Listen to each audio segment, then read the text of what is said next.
This one was problem. Lots of free stuff. That's pretty good swag bag. We'll have all the same size pumps. I think we did. I think it depends on whoever the social director is. It's 8:30 and we're going to call the meeting to order. First item is the adoption of the agenda. Make a motion to approve the agenda as submitted. Second. Motion's been made and seconded to approve the agenda as presented. All in favor, please say aye. Aye. Opposed? Motion carries. Minutes of the previous meeting. Has everybody had a chance to look at those?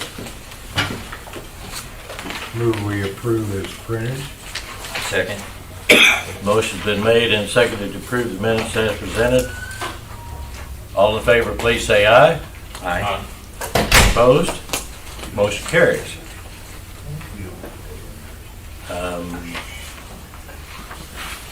Gentlemen, it's always nice to have you. Looks like we have a visitor. Would you like to say anything or have any comments? Yes, I do. I have a comment. I seen on the KMMO here that you were about this development money. There's going to be a $500,000 cap. But when I went to the city council meeting the other day, I see where it's going to be a $2 million cap. Can you explain that difference to me? Yes, sir, that was a previous ordinance that was initiated several months ago. The second reading of that died at the council bench and it is gone. Okay, so, Yes, their motion pretty much negates anything from the. that's why I was wondering, I was going to bring it up. Okay, that answers the question. Thank you. You're And sure just welcome. one other comment, so the $500,000, that economic development is internal to the MMU. The ordinance that was submitted, that money was going to be transferred to the city. Oh, okay. There was some difference there as well. Yeah. Thank you for coming. If there's no other questions, we'll move into reports. Looks like I do have, I wanted to ask a question over here on the incidents. So, I saw where dug up a private sewer. Was that over on Lincoln Street? That was, Yeah, was it, you guys digging for the crossing For sign? the- School lights there on Lincoln Street. Yeah. We dug into a private sewer there. There's no way to mark it. We didn't know it was theirs. And what did we do? Did They ended up fixing it. repaired it? Street department repaired it. Okay, because that's kind of right in the right of way, wasn't it? I don't even know where it goes, to tell you the truth, so. Yeah. Well, where it was hit was on the right of way, I think. Yeah. Yeah, it was in It the, was somebody's private line. Wow, okay. Couldn't have been very deep, could it? They were trenching 3 or 4 feet deep. They're 4 feet. Okay, I was curious about that. Thank you.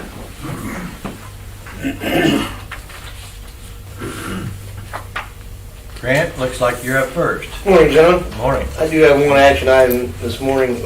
We did open bids for, utility bids for the new cabin chassis that we have received. Low bid was Knapheide from Jeff City. Both bids seem to meet specs. I know that Knapheide's a little farther out, but with the cost difference at this time, my recommendation is a motion to accept the bid from Knapheide Truck Equipment from Jeff City for $13,849.44. Grant, we got 2 trucks, right? Mm-hmm. 2 4-wheel drive trucks. And who is going to use those? Those would be crew trucks. For these beds, these are crew They're trucks. crew trucks. They go out every day Okay. on every water main break or sewer job or, I was wanting to know yeah. who would be using those trucks. So that explains then the extra cost here in preparation for the trucks, right? Yes. Okay. And this comes in well under budget. We had, I believe there was 70,000 budgeted and a piece. So we had, after the purchase of the trucks, we had around 30 grand left in for both trucks. Tell me what they'll put on that. If you got a, Be a utility box. There'll be typically 3 boxes on both sides and then a door on the top for bolts and etc. mainly utility boxes. Mhm. Okay. Thank you. So I think that helps. So the budget, the 70,000, that was for the truck and the bed Correct. each? Okay, and this is for the bed, and we've already got the truck. We've already received the truck. So we're within that 70,000 budget. Yes. And then just another thing, I don't think these were opened August 13th. Oh, absolutely, yeah. Yeah, it was July 13th. Yeah, excuse me. okay. Thank you. Yeah, we haven't been there yet. have we? No, we're not there yet. Not quite. Unless it was last year.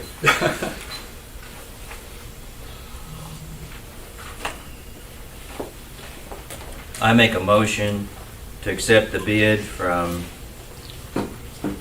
Knapheide, is that right? Yeah. Knapheide Truck Equipment of Jefferson City, Missouri, in the amount of $13,849.44 each installed. I'll second that. Motion's been made and seconded to accept the bid from Knapheide Truck Equipment of Jefferson City, Missouri, in the amount of $13,849.44 each installed.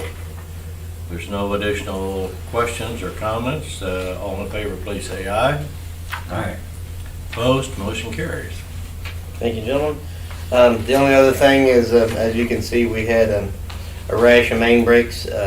We are very thankful for the rain. I think that will help that situation quite a bit. Get a little moisture in the ground, just get the dirt back around and support them a little bit. Other than that, that's all I have, unless the board has any questions.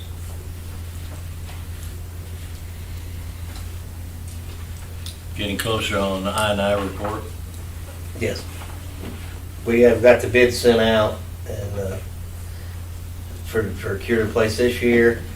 Doing the I&I report, we don't know exactly total numbers on rainfall yet. We did receive some information from Cargill the other day when we got the rain the other night, that we kind of found a loophole there. I'm interested to see the final numbers when Burns and Mac. I did send them, they wanted pump curves for Southwest Lift Station. They wanted industry flows, plant flows. So I think we're getting closer to final numbers from them. I believe we've answered all their questions. We're just waiting for their calculations now. Good, thank you. Thank you, Grant. Jeff, I guess you're going to take over. Yeah, Travis is out this week and left me the present of the change order. You gentlemen should have a copy of the change order in the board packet. They did start the filter project last week. When they got down through the top layer of the filter media and they got to the bottom, it was solidified. Tony and I were actually up there and did look at some of that. So their original bid was for a filter that was in normal condition. I mean, it's hard, you don't know the condition of that until you get down to the bottom of it. So they bid it as if it was in good condition. They got down there, and then that's what this change order is to deal with the bottom layer of media and those two filters. And as you can see it's still within the budget that Travis had put together to have those filters done.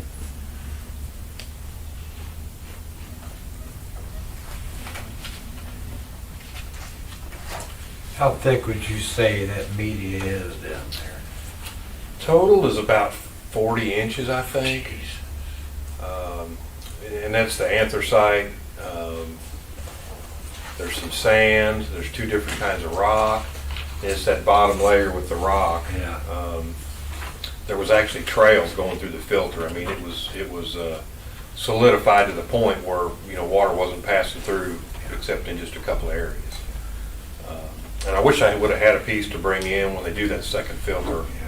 I'll bring a piece in. Travis had a piece set aside. Oh, yeah. Travis had a piece set aside, and I think somebody disposed of it. They didn't know he was wanting to keep it. So, but it was pretty. It was a lot heavier than it looked. This is a great project. Definitely needed to be done. Probably a little bit overdue. Yeah. But I think he's going to get these on a cycle where we don't go as long between changing the media out. When was the last time it was done? Robbie never saw the bottom of it. Robbie's been there 14 years, and he's never seen the bottom of it. These guys recommend it every 5 years, changing the media. I think they had it chemically cleaned the last time, but judging from what we saw, it was probably too late to do the chemical cleaning, and it probably didn't do much good. So I think this will get us back. There's total of 5 filters up there. He's got 2 in this year's budget, which they're going to do. They're working on the first one, then they'll start the second one. He's got 3 in next year's budget, so we'll kind of have a baseline moving forward, and then he's going to put them on a 10-year rotation to replace versus the 5.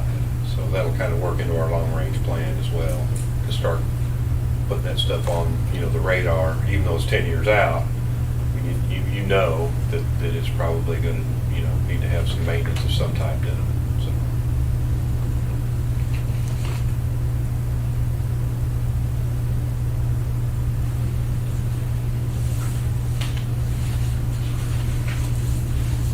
And my recommendation would be to accept the change. There's a lot of work involved in getting, because that stuff's clear down in the bottom. They've got to jackhammer it, they've got to break it out, and then they've got to get it out of there, which they've already done on one, so it adds. So one of them is done, Jeff? One of them's done, and they started to go back with the media. Okay. They can only do 1 filter at a time due to the demand we've got this time of year on the water system. So we've got 1 filter out of service. They'll get this one done, get it back in service, and then they'll go to the second filter, which is on the 40. This filter is on the, I think, the 60s edition. So there's 3 editions up there, 2 filters, 1 filter, and then the final 2 filters in the 70s. And I think from the 60s, and then they're going to go back to the original 2 filters that were on that part of the building was done in 46. So I'm sure the filters haven't been there that long, or I would hope not. But that's kind of the 2 Travis picked to start with.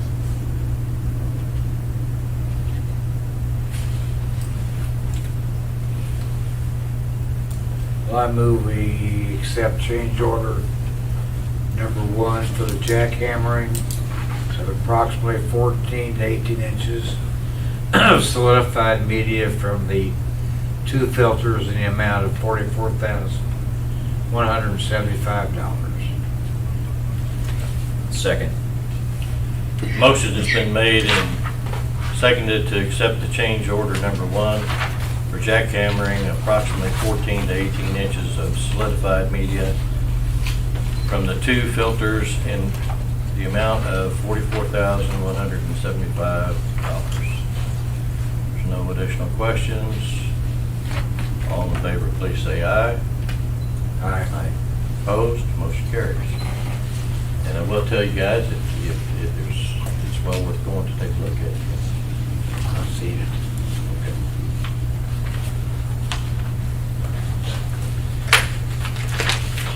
Anything else?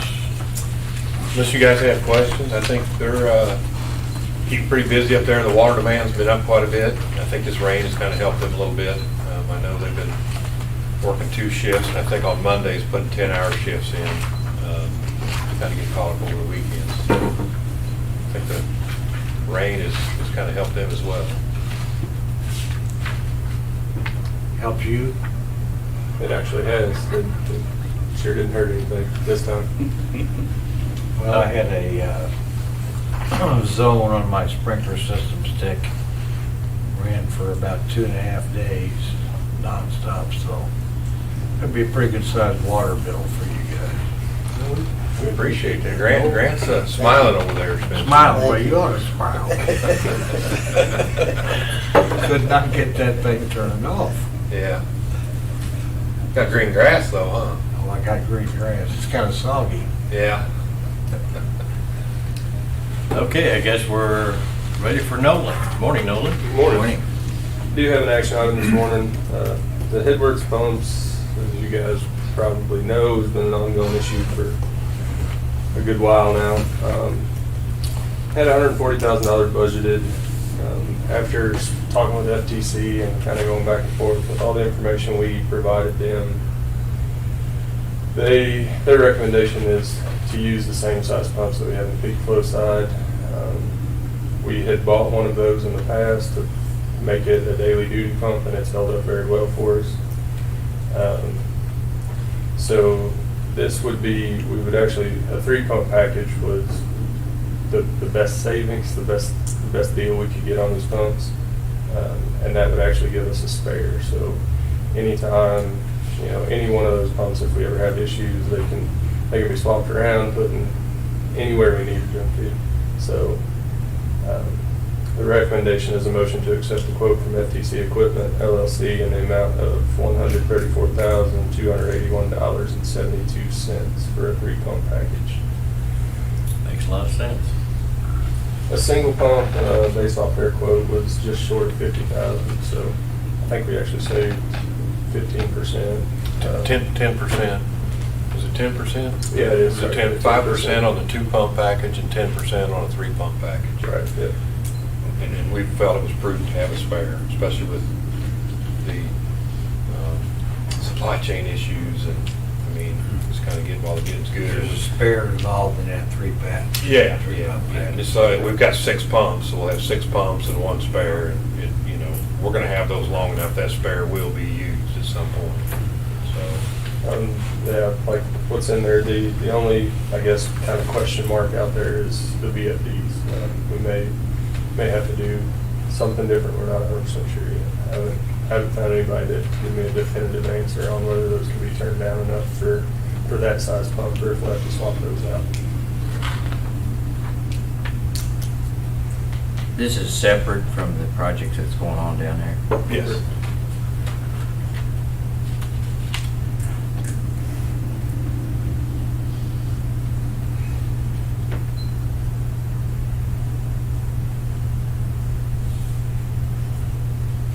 I understand the need for it, and I'll make a motion to accept the quote from FTC Equipment LLC in the amount of $134,281.72 for a 3-pump package. Second. Motion's been made and seconded to accept the quote from FTC Equipment LLC in the amount of $134,281.72 for a 3-pump package. If there's no additional questions, all in favor, please say aye. Aye. Opposed? Motion carries. Thank you, gentlemen. Couple updates. We did get the HVAC unit ordered for the headworks. It was a 6-month lead time. I actually spoke with Charlie yesterday. He thought maybe it'd be here late November. Was kind of, I think, what he was thinking on that. But, and Jim and I did have a call yesterday with Burns and Mac on the control description for the project that's going on. I think Jim got most of the questions answered for the programming that'll have to be done. So that's all I have, unless you guys have any questions. Building pictures, you guys got the building? Yeah. What would you say building rate? 140,000.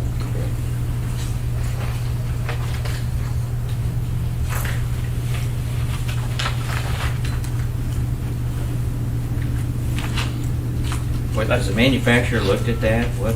Yeah, they're aware. They're going to come in and make the repairs. I've communicated with Burns and McDonald. I think Burns and McDonald got them involved early on. When the first one closest to the door was the first one to go, and then when they went to pick it up off this, where they've got it now, the second one popped. And what those are, it's not necessarily held by the bolts, but there's a weld plate in there that hits. Ken was kind of there yesterday. Yeah, that weld, it didn't look like they got a good weld between those 2 plates, and that's where it gave way. So they may want to review, the building manufacturer may want to review their welding process. So right here to here, that plate to there. Yeah, the last picture. Yeah, this plate was actually welded to here. Right, yeah, it wasn't just these bolts. Yeah, Where the weld is? Yeah, in between those 2 Okay, anchors, yeah. you can kind of see that plate. Yeah, because that plate that goes back into concrete has holes in it, and there's big rebar that goes through it. So there's really Everything was fine except for that well. And if you look at the well, he had better pictures yesterday that Ken and I looked at, and you could see where it was spotty, where it broke. It didn't just, it wasn't a solid. I don't think they got it burned in good. Yeah. But yeah, the building manufacturer's aware, and they actually consulted with them about putting these straps around it and doing the eyes. I mean, they're, because they don't want to.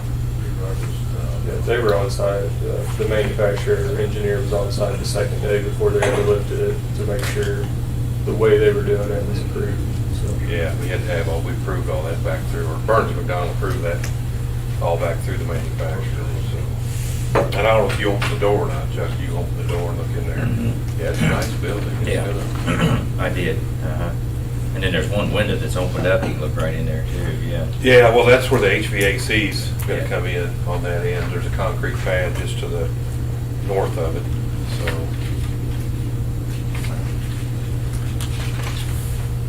But I think they're gonna plan on setting it Tuesday. I think the MCC and a lot of that stuff's in, so I think once they get it set, it's gonna, electricians were the only ones down there yesterday. I think they're gonna start getting pretty busy with, I think the MCC is actually in RS's shop in Sedalia. It's Okay. ready to be shipped so, whenever.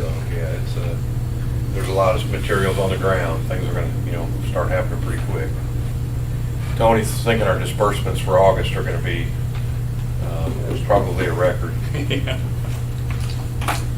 Guess we will enjoy today. Yeah. If they're gonna do that Tuesday, would you let me know? Yeah. I want to go out and see the ice melt. Keep me in the loop and I'll let. Can we come out Tuesday? Yeah. We'll, keep you guys in the loop. If you'd like to see it, we'll let you know. I'll have a couple lawn chairs out there for you and an umbrella. You can watch the ice melt. Heard of watching paint dry. We put a beer in there and. Well, I'm not too sure about Then that. watch it. Yeah. I don't know. I've run that through the safety department. Okay, well, we'll move on then. Jim, I guess you're up. Good morning. Morning, Jim. We opened bids for a truck Tuesday. I thought you'd all have the memo sooner, but, so I don't know if you want to sleep on it or not, but we sent out about 20 bids or so. We got 2 back. Elmer Hare's local, low bid, but didn't sound all that optimistic that we'd be able to get it. Sounds like they're about ready to switch over from 2022s to 2023s. And he wasn't sure what would happen at that point, whether they'd roll us over or just drop us altogether and we'd have to start over. The other bid was from WK in Sedalia for a Chevy. They didn't mention having any issues like that, but doesn't mean they won't. So, as far as recommendations, I've had 3 opinions. One of them votes for the Ford, 2 of them vote for the Chevy. So I'm not sure. The Ford is a hybrid. If you have strong feelings one way or the other about that might sway your decision or whatever. What's important to me is the delivery, and I'm gonna, can you wait 4 to 6 months? Yeah, we should be able to. The truck it's replacing is an old, I think it's a 1999 or something like that, but it's still getting along well enough that I think we'll be able to manage. Well, I'm happy that you went with a hybrid. Well, the Chevy is not a hybrid, I know. but it's Ford is. yeah, whichever you all prefer. But yeah, it's Well, if you can wait on that kind of delivery, and because it's local as well and it's a hybrid, I'd make a motion that we accept the bid from Elmer Hare Ford for $20,900 for a 2022 Ford Maverick, and with the understanding that if 2022s are not available, it could be a 2023. Second? Motion has been made and seconded to approve the bid from Elmer Hare Ford for a 2022 Ford Maverick for the amount of $20,900. With the understanding that may change. No additional questions. All in favor, please say aye. Aye. Opposed? most carriers. I think that's great. Thank you. I did talk to one guy. We were trying to get some vehicles that are on the lot, and the WK guy I talked to, he said that it's just hard for them to hold a vehicle for us to bid on it. So if we're in a hurry for a vehicle, you almost have to change our bidding procedures or whatever. Anyway, my guys pretty much finished up on the Wildcat area. They're starting doing some, burying some installs up there. Still have a few on the list in the Lime area, but they're blowing fiber today up in the next area up there on 65 North, so we're plugging away. Rain helped a little bit. I think last week the plow was starting to walk itself out of the ground because the ground was so hard, so the rain's helping out. I saw the contractor working out on 20. Yeah, Like he was moving along pretty well. He's coming back from Shackelford back into town, and he'll finish up that area, so he's about done there. Next page, you've got a map there that kind of shows, he's working in that purple area. There's actually two areas there going south from Cargill and Hemlock is a short little separate area. So he'll tackle that next, and then we've got highway permits for applied for going down YY. That'll be the area following that. And some of my guys are working out there in the yellow area. You can also see on there the lines. That's where we're proposing to bid the first part of round 2. Those blue, green, and purple lines there going up south, west, and north. That's about 85 miles worth to start round 2. Before we leave IT, I would like to recognize Jim and his crew for surpassing the $3,600 customer mark. I think that's amazing. Paid past 3,600, so seems like some going in hundreds. Seems like sometimes like the first 50 will go quick, and then the last 50 will really slow down, or the other way around. But with August rolling around, school comes back, we'll probably be pretty busy with in-town stuff. We'll get a whole lot of grant stuff done. Jim, I was just curious. I see it in purple, and then also in the green. There are just a few little like white dots that are totally enclosed, and not necessarily white dots. In the green there is, but in the purple. What are those? Are those just areas that? You mean like places where the green stops and there's like just a line, or the road continues but the green isn't there? Or? Well, no, more like, and this might be the airport. I don't know, but like these spots. Oh, in the green area. Yeah, there's a few spots where the properties, there's like a property that doesn't have road access or whatever. Whether you include that as complete or not, it's hard to say. But there's, and then some of that is where we've already got stuff that wasn't part of the grant that doesn't show as part of the grant. So Okay. Yeah, no, that was not even close to the airport. Never mind. Yeah. Okay, thank you. Anything else for Jim? Thank you, Jim. Thanks, Jim. Thank you. Morning, Doug. Morning, gentlemen. Morning. Just a few updates for you. Southeast Sub, we did begin the excavation for the oil containment system yesterday, so the crew's down there working on that. The Miami Southeast Substation battery replacement, we did get the batteries in, the correct leads. They've been staged at their locations, and got some crewmen on vacation, so as soon as they get back, we'll begin swapping those out. It should take about a day at each location. Overhead to underground, the crew did complete that, wrecking out the old overhead lines, transformers, and such there between K and North Drive. And locates have been called in for the other projects, so we'll be moving over there pretty soon. So other than that, anything else to add? There's any questions for me?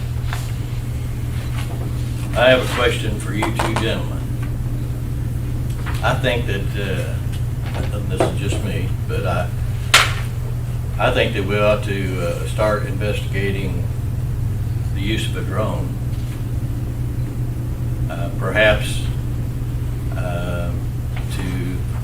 we have a storm or even not a storm to track some of the service lines that come into town. Or if, I know most of your stuff is underground, Jim, but how do you all feel about that?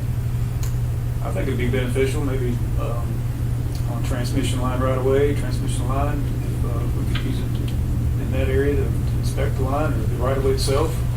Hard to reach areas would be on my mind. Well, I just think it's something to think about for the future. And the reason I include both of you, I mean, it's, some of those things are a little sophisticated, take a little I'll let Jim drive it. technology. And I know you're plenty busy, but, We can do some investigating. they're becoming more and more reasonable and more sophisticated. I had one 10 years ago, and it was one of the cheap ones, and it was hard to fly, but I think they've come a long way, so. Well, they can go a lot of places where sometimes it's a little difficult to get. Some of Grant's outfalls and whatever else that probably could benefit from. Okay, thank you. All righty, well, moving on. Carl, good morning. Good morning, gentlemen. Not a lot to have. We did have some issues with Unit 6, kind of storm-related. It had ran Sunday and Monday, late Monday, and we lost some communication. The turning gear went off on Unit 6 when it was hot, which is a bad deal. We did get that restored quickly within a half hour, 45 minutes, but you could hear a slight rub in it. That what will happen with that heat, the shaft will deflect. And but we did get that on. I took it out of the market Tuesday and yesterday. We did roll the thing out this morning. There's no vibration and it's fine. We put it back in the market, but we looked into the causes of that and had put measures in there to make sure that didn't happen again. We're also working with Jim to maybe have a secondary alarm that will alert us when something like that happens. At the time, the dispatchers were fielding a lot of calls with the power outages and stuff that was going on with the storm. So it was just kind of one of those things that happened, but we've definitely put some safeguards in place to keep a closer eye on that. I think it's happened one other time in the 33 years I've been here, so. But it doesn't hurt to have a backup there. Other than that, we have been running the units a lot.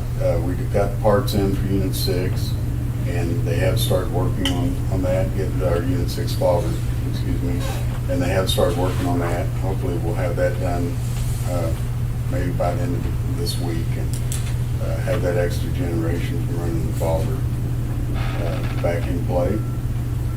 And other than that, I'd say just been busy running, a lot of people operating, so I'm glad to answer any questions if you have any. Questions for Carl? Thank you, Carl. Megan, I guess you're up. Good morning. Morning. Morning. So we hit another speed bump in our quest to replace ancillary benefits ahead of a ugly renewal. We did get a couple of competitive proposals. The MetLife proposal for our primary ancillary benefits, the dental, vision, disability, and life. That proposal offered the best value. However, we found out last week that the deal they were able to offer us hinged on us moving back into administration of our employee benefits platform to GIS benefits, which I think would be beneficial. However, GIS benefits does not host our current, I call them worksite, voluntary worksite products, accident coverage, cancer coverage, that kind of thing that folks can buy on their own. And MetLife's worksite proposals that they initially put forward did not offer the same value as what our folks currently have available to them through Colonial. So we hit a snag there.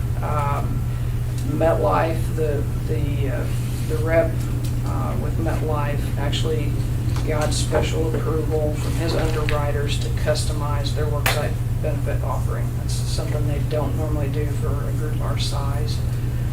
So I'm negotiating with him directly now on just a few more minor modifications to the revised proposal that he brought to me. It was much better than the initial worksite proposal, and it's very competitive to Colonial now. In fact, in some regards, better for a better rate. So we're just ironing out a few details that I don't think will be insurmountable, and then hope to have a recommendation for you at the next board meeting.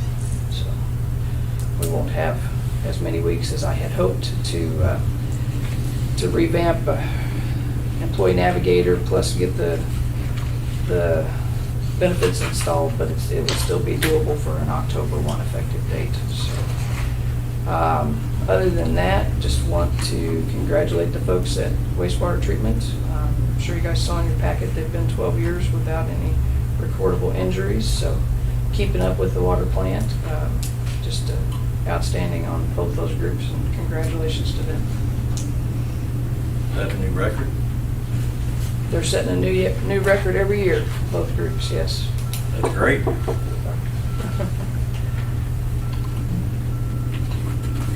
Well, Nolan, thank you and your staffs.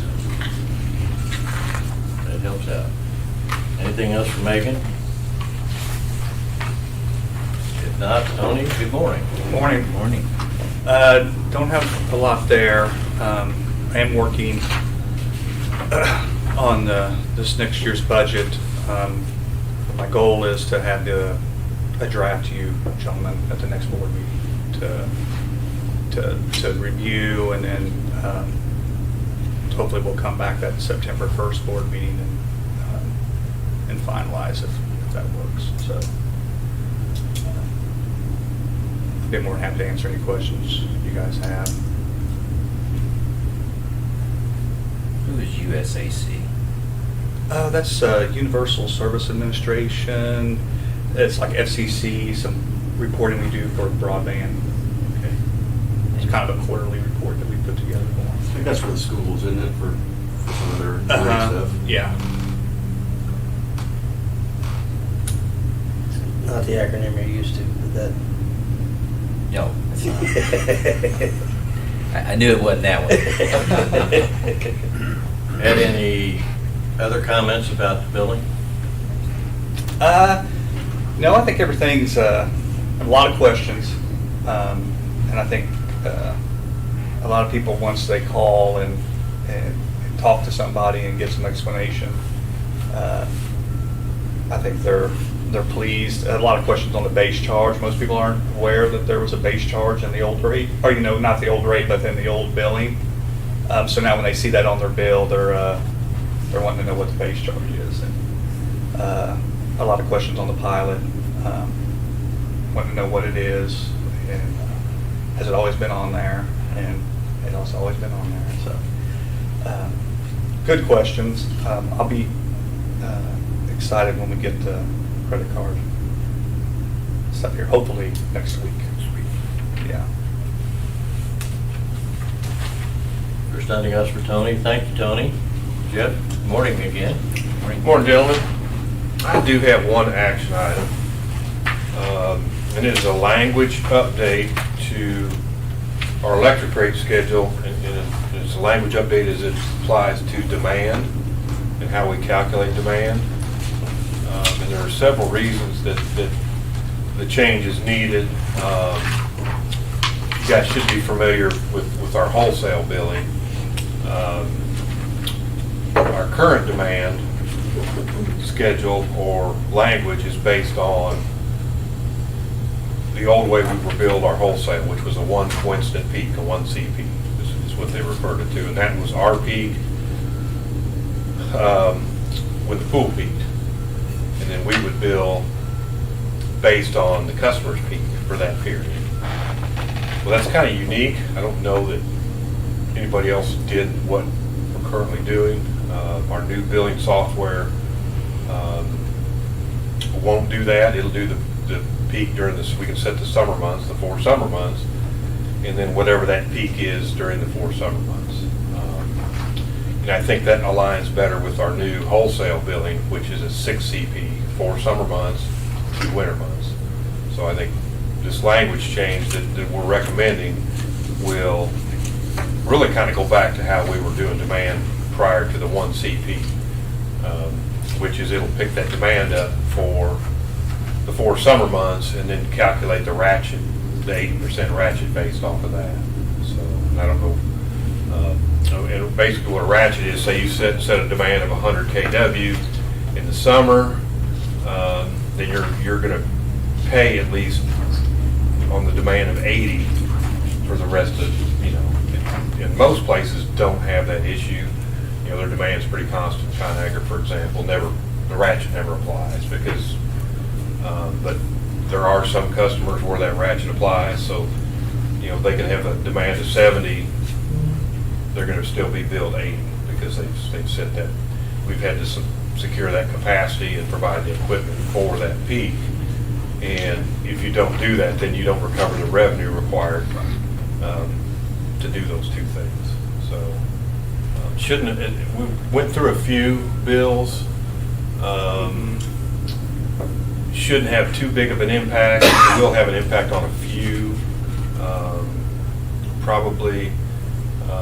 And of course that'll change. That changes every year because once September's through here, then it sets that whatever that is for the next year until that summer season is reestablished.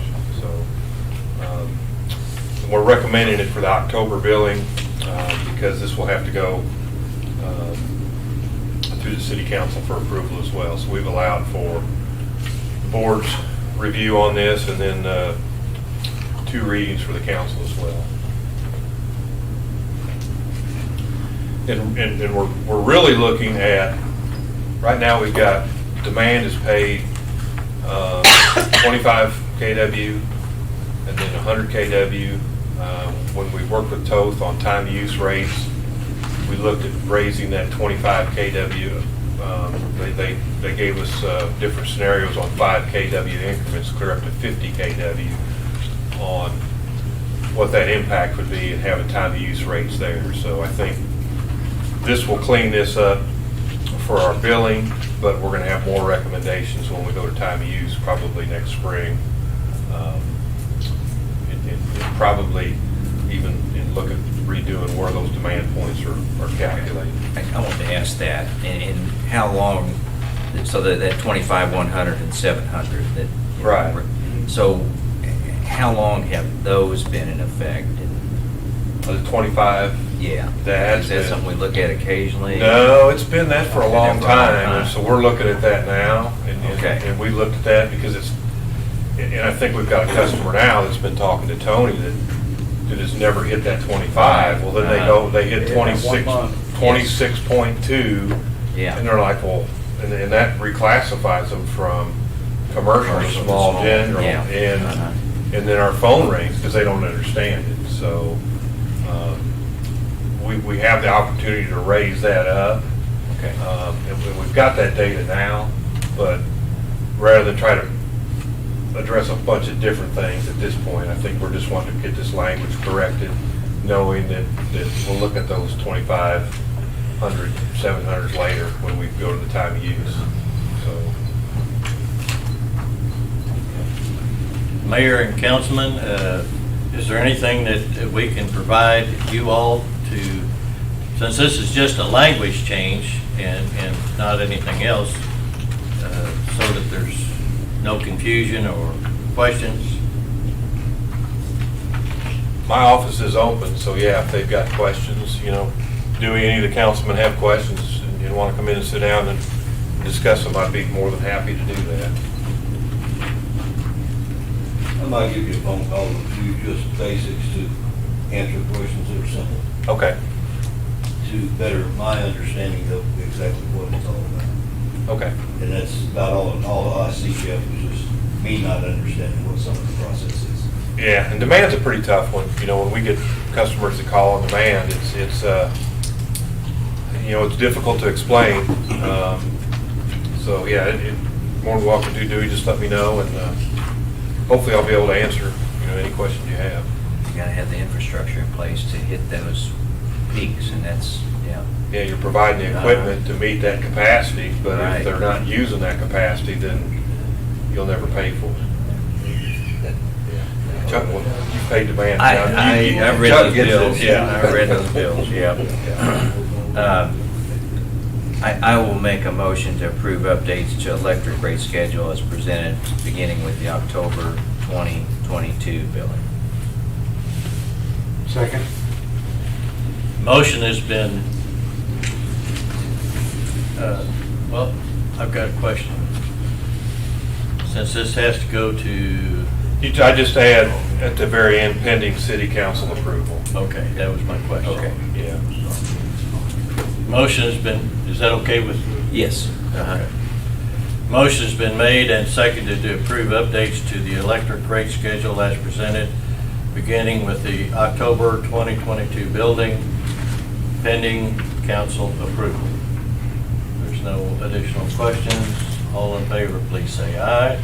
Aye. Motion carries. I do have a,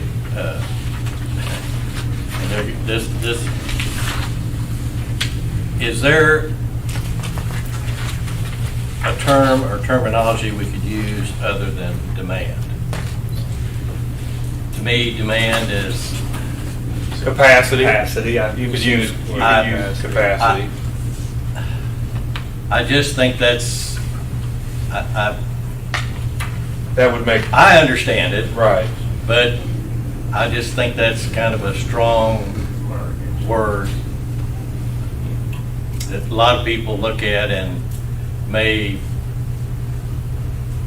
Yeah, no, capacity, I think, would be another term that would correctly describe. How are demand and capacity similar?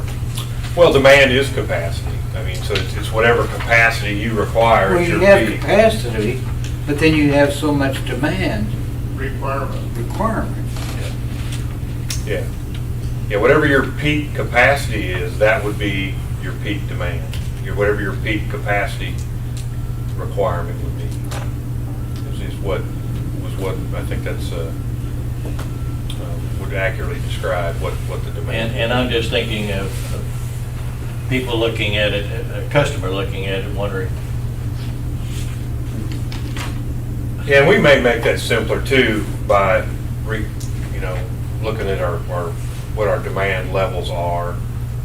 I know I looked at another utility. They're in the pool. They don't start charging demand until the 100 kW mark. So, but for those classes under that, then your energy charge is higher. So you just like residential, the demand component is in a residential is calculated into your energy charge. Instead of having to charge an actual demand, it's factored into the rate. Okay. So your energy and your demand or your capacity are blended into your residential rate. Then when you start getting to the bigger classes, those two are separated out. Your energy charge tends to be quite a bit lower, and then you have a demand charge. So if you go where you're not having a demand, then your energy charge is going to go up. So. And we have a lot of well, I wouldn't say a lot, we have a handful of customers every year, they're flip-flopping back and forth between small general and commercial. And one year they're paying demand, the next year they're not paying demand. And it's confusing to them. So we're hoping maybe with the time of use, we can kind of look at that. Provide some incentive to control their, how they Yeah, there's a pretty big use electricity. Yeah, we have energy, time to use recommendations from TOTH for that small general category. And there's a big difference. There's around a 15 cent on peak, and it's about a 5 cent off peak. So, but if you're a business open during the day, it's going to be hard for you to take advantage of that off peak.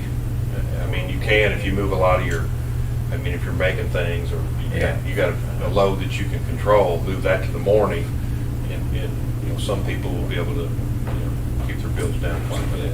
So, Yeah, we're gonna try to simplify a lot of this. I think what we've got in place now is, it works. I think as far as cost of service, it's fair, but I think it could be simplified some from what we've seen. And I think we'll try to do that when we do the time of use switch next year, so. I was curious, do we have any interruptible service customers? Two, very little. Okay. And one of them's us, the water plant. Okay, all right. And Travis, we'll call him and, if he can shut the plant down during that peak period. And, because they pay a bill just like everybody else, so that, unfortunately Nolan can. It'd be nice if he could at his plant, but you can't turn the air off to the bugs. Right. Just because the price went up, then you create other problems.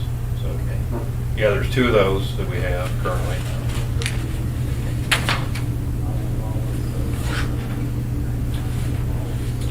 Thank you. Is there any way we could provide information for maybe some of those 5 or 6 people that bounce back and forth to not only clarify the issue, but make them aware that there are things that perhaps they can do to avoid that? I think that would be a real benefit. Yeah, and then the one we're talking about, I was going to see about maybe Doug and them doing some kind of energy audit for them, seeing if we can try to help them out. Well, I think that'd be a real public service. Yeah. And Doug did one. Did you drop their load, 8 kW? We're changing the lights. It wasn't that much. They were above the 25, we got them below the 25. So I think you got them below 20, so, there's some things we can do to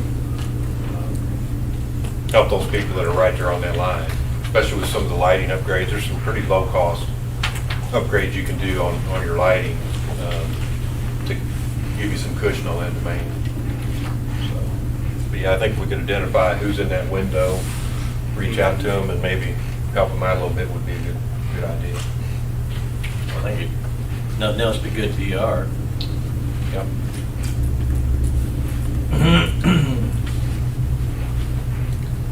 Well, excuse me, I guess we're, Did we vote that last one? I know we made a motion and a second. Maybe we did. We did? Yeah, Okay, yeah. all right. Okay. And I really don't have anything else to add. If there's some stuff there miscellaneous, I'd be glad to answer any questions you gentlemen have.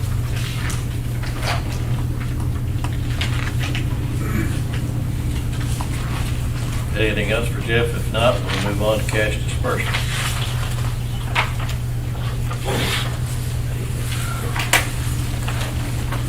Tony did good this time. Yeah, I was gonna say I'll approve these real quick. I wouldn't hold your breath very long. It's all about timing. Be like August 11th. Yeah.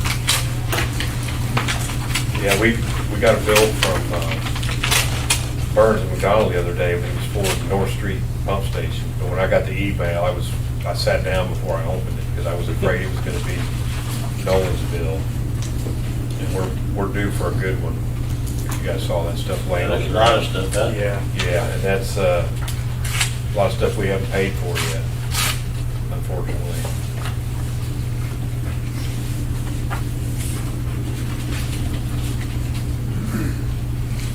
Will you remind us about Tuesday? Yep. Okay.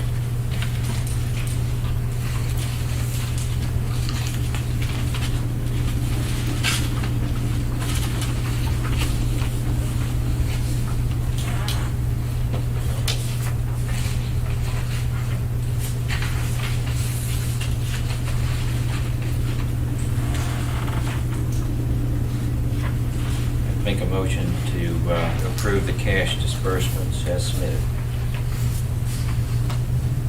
Second. Motion's been made and seconded to approve cash disbursements. If there's no questions, all in favor, please say aye. Aye. Opposed, motion carried. Next board meeting is scheduled for Thursday, August the 11th. We'll try to make sure that Go ahead. is that okay? No, I won't be in attendance. Is there a time close to that I'll be gone Wednesday, Thursday, Friday through the next Monday. Make sure Steven's here then, so we have a quorum. Yep. Because that's the only meeting we have in August. It is, yes. At Knoxville. Yes, it is. So you're leaving on Wednesday? Yes. Yeah. I guess Tuesday's too early to meet. That'd be pretty early. I don't, All right, I just asked. yeah, that'd be pretty, Sorry. That's all right. Jennifer wouldn't be very happy with me. I may do that. It just make these guys work harder. It's truthful in fact. Oh, Steve can be here. Yeah, we'll check with Steve and we'll just, and if he can't make it, then we'll look at adjusting maybe. Before we leave, I just have a question for Mayor and Councilman. Have y'all considered maybe looking into a drone for city use? Either to help the police department or the fire department? Are you selling drones now? Is that what- No, but I'd like to. I'd like to be in that business. I'm sorry? How many do you have in your lot? I don't have any, but it just so happened this last week, I saw drones used twice. Once by fire department going into a building rather than sending people in. The second one was to track a fugitive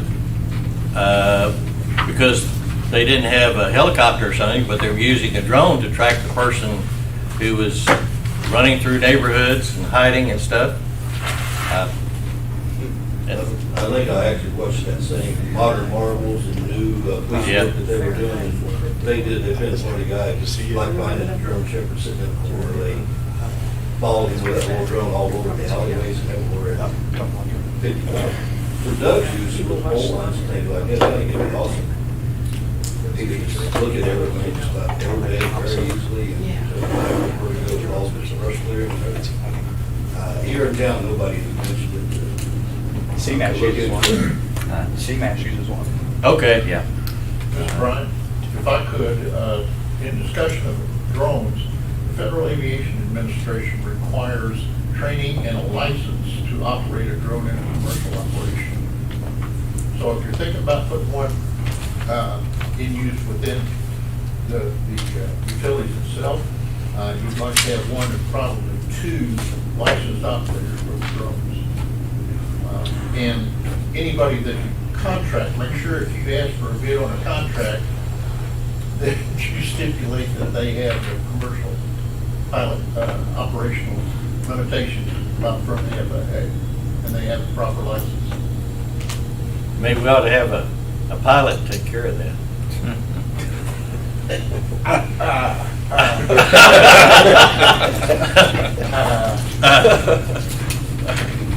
Okay.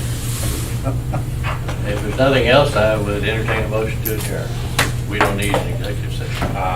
Unless you gentlemen want one, there's a little information in there, that's up to you. So.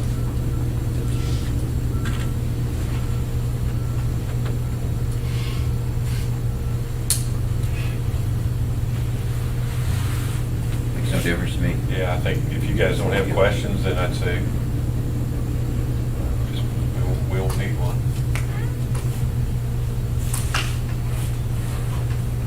Move we adjourn. Second. Motion been made, seconded to adjourn. All in favor, please say aye. Aye. We're adjourned. Thank you.